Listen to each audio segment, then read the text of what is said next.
child under one's wing for a day, one can make him part of the family. Alfian very slyly tells us that while Junaida ventures into the orphanage, her husband and her own son wait in the car in disagreement with her action. Finally, the charitable heart is full of good feelings towards itself, so that when we learn we are not the first, nor the biggest, nor the fastest, we are unreasonably disappointed.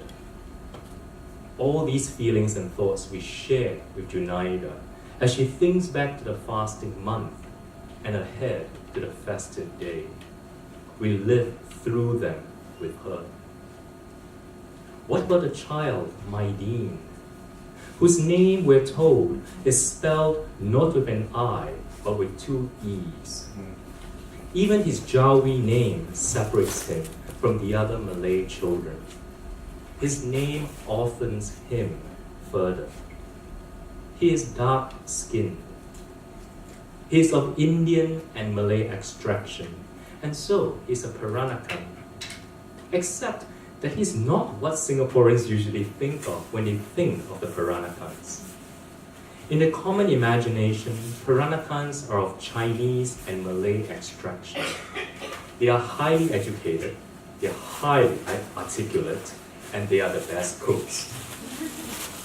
Alfian subverts the stereotype of the Peranakans by showing us a Peranakan child who is of Indian and Malay extraction, a badminton player in primary 2, highly reserved, and who enjoys lontong and rendang once a year. When he slips his hand into Junaida's hand on their way out, what is he thinking? Is he impatient to get out of the orphanage? We flatter ourselves in thinking. Is he just doing what he always does every year with a new family that picks him up? We pity him in thinking.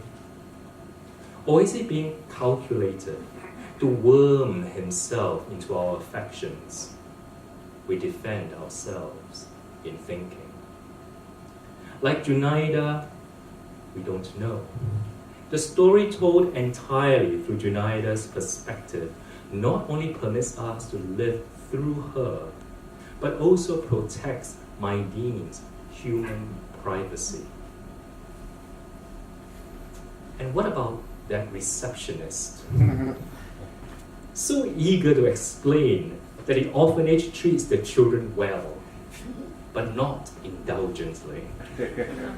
We had lontong and rendang today, you know lah, once a year. So ready to explain the object of charity to the patron. She told Junaida that he was in primary 2, a badminton player, and that he was quite reserved. She's doing her best, the receptionist, by the orphanage, the children, and the patrons.